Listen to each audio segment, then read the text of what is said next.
Welcome to the Deep Dive. We're the show that cuts through the noise, getting you straight to the insights you need. Today, we're plunging into something, well, deeply personal, but often kind of whispered about, right? The powerful, maybe surprising link between how you move every day and your sexual vitality. Have you ever stopped to think that, like, simple movements, specific stretches maybe, could be a key to feeling more vibrant, more connected? Yeah. Yeah. More confident in those intimate moments. That's exactly what we're digging into today. Think of this as your shortcut, really, to understanding your body's amazing systems. We're focusing on how strategic movement isn't just, general fitness. It's about actively optimizing your sexual health, fostering that natural, healthy desire. And let's be super clear, this isn't about quick fixes, definitely not about performance pressure. It's more about giving you the knowledge to build a well-functioning, confident body. It supports your whole well-being. Right. So with that foundation laid, let's really get into it. Let's unpack the science. It's fascinating how exercise impacts not just, general health, but these really intimate experiences too. Get ready, because this might shift how you think about your daily habits, truly. Okay, so what's actually going on inside us when we move? How does it connect to sexual function? Well, at a basic level, exercise seriously boosts blood flow everywhere. But what's really interesting is it's not just overall flow. It optimizes the microcirculation, that network of tiny, tiny blood vessels, especially key in the genitals. This change, it might seem subtle, but it can lead to more sensitive nerve endings, a faster, stronger arousal response. That makes a lot of sense intuitively. Yeah. But okay, beyond blood flow, what else is exercise doing? What other physiological levers is it pulling to boost libido? Are there specific hormones involved or? Oh, absolutely. Research consistently points to moderate exercise enhancing libido in several ways. It's kind of a cascade effect, really. You get better hormone balance, improved self-image, Yes. big reduction in stress, and maybe obviously more energy. It's like a full body, full mind uplift, and that makes a real difference. And when you feel that way, that uplift, the confidence factor must be huge, right? How does feeling strong, feeling capable in your body translate directly into sexual confidence? It's powerful. When you genuinely feel strong, connected to your body, you understand what it can do. That feeling, it maps directly onto sexual confidence. You're more present, more aware of sensations, and importantly, more comfortable asking for what you need. It's about feeling really, truly at home in your own skin. That allows for a much deeper connection. That's a really profound point, but here's something tricky I've heard you mention, this paradox. Modern exercise boosts libido, yes, but there's a sweet spot. Can too much actually backfire? Yes, and this is so vital. Many people miss this. Moderate movement enhances desire, absolutely. But excessive chronic endurance training, that can trigger a deep stress response, like a real fight or flight state in the body. And in that state, your body thinks survival first. Reproduction, not a priority. So you might see higher cortisol, maybe lower sex hormones like testosterone. It's your body saying, hold on, not now. Why? So yeah, our focus is targeted, efficient movement, things that enhance, not exhaust. We're talking 15, 20 minutes of specific, impactful stuff, not, running marathons, unless that's your goal for other reasons. Okay, so enhance, don't exhaust. Got it. Right. Now that we've covered the what and the why, the big question is how. How do you actually weave this into your life? Let's break down what we're calling the libido stack. 5 types of movement that research shows directly impact sexual health. Think of them like essential building blocks for vitality. First up, cardiovascular conditioning. This really is the foundation. I mean, think about it. Sexual activity. It's basically interval cardio, isn't it? You have periods of higher heart rate, then recovery. So if your cardiovascular system is strong, you'll naturally have better endurance, better blood flow everywhere, obviously, and just way less fatigue during intimacy. Building stamina for the bedroom, not just the track. Okay. And when we talk cardio here, are we thinking long, slow jogs? Or is there a more efficient way to get these specific benefits? For these benefits, high-intensity interval training, HIIT, it's incredibly efficient. Just 15 minutes of HIIT, maybe 3 times a week. That can lead to really noticeable improvements, both in general cardio health and, yes, directly supporting sexual function. It's about those short, sharp bursts. Wow. Okay. 15 minutes 3 times a week. That's doable. Now, category 2, and I know this is right up your alley, pelvic floor strengthening. You said these muscles are foundational. Yeah. Can you explain why they're so critical for, sensation and function? Right. Your pelvic floor muscles are, quite literally, the base for sexual sensation and orgasm Yeah. for everyone. They support your pelvic organ, sure, but they're directly involved in arousal and climax. For both men and women, stronger pelvic floor muscles can mean stronger orgasms, better control, definitely improved sensation. So really foundational. A lot of people probably think Kegels, maybe mostly for women post-childbirth, but you're saying it's universal and maybe more complex than just like squeezing. Exactly. The myths around Kegels are, well, they're everywhere. People think it's just squeeze, hold, release. But your pelvic floor needs to be both strong and flexible, super Right. important, like any other muscle, right? It needs to contract powerfully, yes, but also needs to relax completely. That full range, the contracting and the letting go, that's absolutely key for optimal function and feeling. Okay, makes sense. Category 3, core stability and hip mobility. Our core, our hips, often called the body's power center. How does weakness or tightness there mess with sexual movement and pleasure? Well, when we talk core and hips, yeah, that's your literal engine for movement.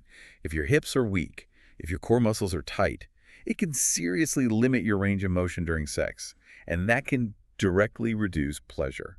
I see this constantly in my practice. Clients come in worried about sexual function, and so often you find significant hip tightness or core weakness playing a role. And when we work on those specific movement patterns, the sexual function improves, sometimes dramatically. That's a really direct link. Okay, fourth category, functional strength training. This isn't about getting huge muscles, right? What kind of strength are we actually talking about? You got it. Not about bodybuilding. Functional strength is about building very specific strength and endurance. Using movements that actually kind of mirror sexual positions and activities, it's practical strength. Everyday strength that supports intimacy and keeps you moving powerfully, comfortably. Gotcha. And pillar number 5, flexibility and body awareness. Why is this one so crucial for pleasure?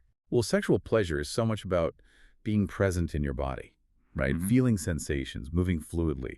Things like yoga, stretching, any kind of mindful movement practice. They massively enhance this body awareness. And that lets you connect more deeply, both with yourself and with a partner. Okay, this all sounds fantastic in theory, but let's make it practical. How do we actually design a sex fit week? Can you walk us through a basic structure? Sure. So for cardio intervals, maybe aim for Monday, Wednesday, Friday. That's your 15 minutes. Alternating high-intensity bursts with recovery. Could be sprints, bike intervals, even just some energetic dance cardio, whatever you like. Quick, powerful bursts on those days. Then what about the others? Okay, so Tuesday, Thursday, Saturday could be your strength and mobility days. Think 20-minute sessions. You target the posterior chain. That's your glutes, hamstrings, back muscles. Powerful stuff. Plus core stability work and definitely hip mobility exercises. All super relevant for sexual function. You mentioned pelvic floor work daily, but moving beyond standard Kegels, what does that look like day to day? Yeah, so every day you're weaving pelvic floor awareness into other things. Functional movements, your breathing, daily activities. Make it seamless. So instead of just isolated squeezes, you might consciously engage and release those muscles when you walk or sit down, or even just during deep breaths. Let's get really specific now. You work with so many people on this. What's one game-changing exercise you find really effective for sexual function that most people listening probably haven't tried? Game changer. Okay, one that's incredibly beneficial is hip circles, but with pelvic floor engagement. You stand, feet hip-width apart, make slow, controlled hip circles. Nice and easy. But the key is consciously engaging and then releasing your pelvic floor muscles with each circle. That combo hip mobility plus pelvic floor coordination, it's amazing for sexual function. Hip circles with pelvic floor focus. I like that. What about another one? Okay, how about bridge pulses? Lying on your back, knees bent, lift your hips into a bridge. But instead of just holding, you do tiny controlled pulses up and down. Perfect form is key. This targets glutes, hamstrings, core, and it really mimics a common rhythm in sexual movement. Great for endurance and control. Bridge pulses. Got it. Anything else? Yes. One more I love is the goddess squat with breath. It's that wide-legged squat stance, maybe hands on hips, and you move down and up slowly, coordinating your breath and your pelvic floor engagement. Down, release, up, engage gently. This one's fantastic for building confidence, power, and that essential body awareness. Those are really great practical examples. And here's something I think gets missed a lot in fitness, but seems so relevant here. The power of like eye contact and communication when you exercise with a partner. Oh, absolutely. It's huge. When you work out together and actually maintain eye contact during moves, things like partner planks, maybe synchronized breathing exercises, or using resistance bands facing each other, it doesn't just build fitness. It builds trust, nonverbal communication, a real physical connection. And that stuff, it transfers directly into your intimate life, profoundly. Okay, powerful movements, partner connection. Awesome. But we know you might be thinking, we get common questions, like this one. Okay, I'm really not in great shape. Where do I possibly start? Yeah, great question. And the answer is, start exactly where you are right now. Maybe begin with just breath work. Focus on deep belly breaths and feeling your pelvic floor respond. You can do gentle pelvic floor exercises sitting in a chair, or those hip circles we mentioned, just standing at the kitchen counter while the kettle boils. Remember, this isn't about being a fitness model. It's about connecting with your body gently, consistently. And we also hear, my partner just isn't interested in working out with me. Should I bother? Absolutely bother. That's perfectly okay. This work benefits you individually, first and foremost. Honestly, when you start feeling stronger, more confident, more energetic in yourself, that energy, it's incredibly attractive. And often, it's contagious. Focus on you first. The ripple effects might surprise you. What about injuries or physical limitations? Can people still tap into this? Yes, definitely. But this is where getting guidance from a qualified professional is really key. A good physical therapist or a knowledgeable trainer. They can modify almost any exercise. I've worked with clients post-surgery, people with chronic pain, disabilities. There's almost always a way to support sexual health through movement that respects your body's needs right now. We had a listener, Sarah, actually ask, how long until I notice improvements in my sex life from this? Ah, Sarah, good one. You'll probably notice shifts in energy and mood within maybe a week or two, honestly. Physical changes like strength and endurance usually take a bit longer, maybe around the 4 to 6 week mark. But what's really interesting, some people report feeling more sexual satisfaction almost right away, just from feeling more connected, more present in their body. That awareness shift can be quick. And Mike from Chicago asked, I'm in my 50s. Is it too late to see benefits? Mike, absolutely not. In fact, the benefits might be even more noticeable for you.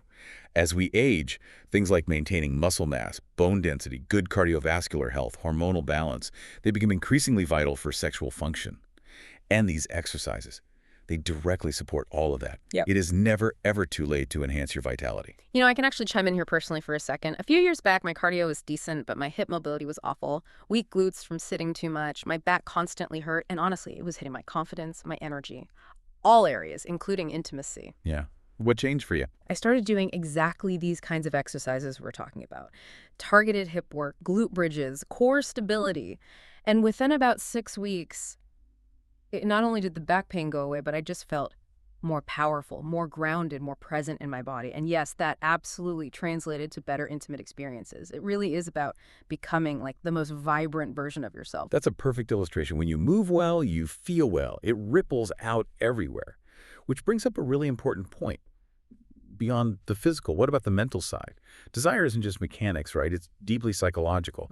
How does exercise play into that side of libido? Oh, hugely. Exercise is one of the most potent mood regulators available to us, naturally. It helps lower cortisol, that's your main stress hormone, and it boosts the endorphins, those amazing feel-good chemicals. Plus, it usually improves sleep quality, which is massive. So when you're less stressed, sleeping better, your natural desire has more space to surface, your brain isn't stuck in survival mode. Plus, there's that body image piece, isn't there? When you feel strong, capable, you're naturally less likely to be self-conscious during intimacy. You can focus more on pleasure, on connection, instead of worrying about how you look or if your body is, quote, performing. And let's just be real. Regular exercise boosts your sustainable energy levels dramatically. If you're constantly running on fumes, sexual desire is often one of the first things to go. Movement builds that steady, natural energy. It's very different from that caffeine and sugar roller coaster, you know. Okay, so movement is the engine. What about the fuel? How does nutrition fit into this picture? Food is fuel. Simple as that, really. For optimal sexual function, you need good circulation, stable energy, balanced hormones. So yeah, focusing on whole foods makes sense. Getting enough protein for muscle repair and building. Healthy fats are crucial for hormone production. And staying hydrated basic, but vital for circulation. These are the building blocks. And it sounds like avoiding extremes is probably important too. Totally. Severe calorie restriction. That can absolutely tank your libido fast. And too much alcohol, well, that messes with both physical function and sleep quality, hitting desire from both ends. But look, you don't need a perfect diet. You need a sustainable, enjoyable way of eating, one that supports your energy, your overall health. And yeah, timing can matter a bit. Fuel properly around workouts. Maybe don't have a huge, heavy meal right before you hope to be intimate. Just common sense, really. Okay, last big area here. For people dealing with more complex stuff, maybe sexual dysfunction or medication side effects impacting libido, how does movement fit in? And crucially, when should they be seeking professional help? Right. This is where professional guidance is non-negotiable, essential. Exercise can be an amazing complement to medical treatment, but it absolutely does not replace it. If you're facing serious sexual health challenges, please work with your doctor or a specialist first. Get a comprehensive plan. Movement is a powerful piece of that puzzle, yes, but it's often just one piece. That's a really critical distinction. But even in those complex cases, you're saying movement still offers real benefits. Exactly. Even when other factors are the main issue, movement is still incredibly supportive. Better circulation, less stress, better sleep, stronger muscles. These benefits help sexual health no matter what else is going on. I've had clients, for instance, who struggle with orgasm due to pelvic floor issues, and targeted exercises completely turned it around for them. I've also seen men dealing with ED see significant improvement just from getting their cardiovascular health back on track with consistent movement. It's often about unlocking the body's own ability to heal and function optimally. All right, let's nail down the action plan. For everyone listening right now who's thinking, okay, I want to start today, what is the absolute first, easiest thing they should do? Tonight, before bed, 5 minutes. Gentle hip circles, conscious breathing. As you breathe, really feel your pelvic floor muscles gently engage and release. Just build that awareness. It's simple, it connects you to your body, and it might even help you sleep better. That's step one. And tomorrow morning, find 5 minutes before coffee. Seriously, could be gentle stretching, a few bodyweight squats by the bed, maybe just put on a song and dance. The goal is just wake up your body, set a positive, energetic tone for the day. 5 minutes. Then, this week, schedule 3 sessions, 15 to 20 minutes each. Put them in your calendar like they're important meetings. Because they are. Remember, consistency beats intensity, especially when you're starting out. Make them non-negotiable. And here is your official sexy homework for this week. For the next 7 days, just pay attention. After you move, whether it's a scheduled session or just running up the stairs, notice how your body feels. Notice your energy, your mood, your sense of confidence. Start actively making those links in your own mind. And hey, if you have a partner, think about sharing this deep dive with them. Even if they aren't ready to join you in exercising right away, just helping them understand why you're doing this.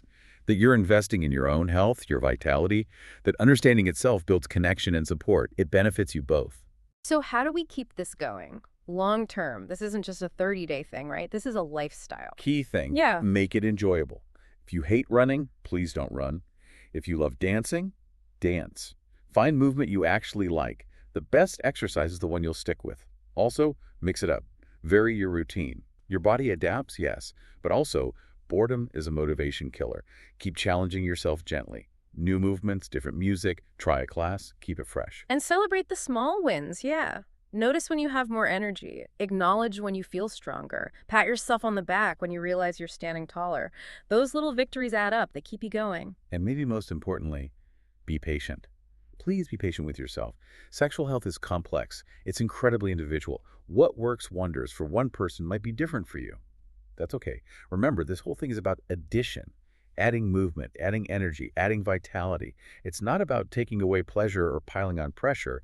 It's about enhancing your natural capacity for all of it. So what does this all really mean for you, listening right now? Well, maybe consider this. As you become more connected, more vibrant in your own body, through this kind of intentional movement, you unlock potential, not just in intimate moments, no, in every single part of your life. It's truly an empowering journey, a path of self-discovery. It's about embracing, living vibrantly, fully.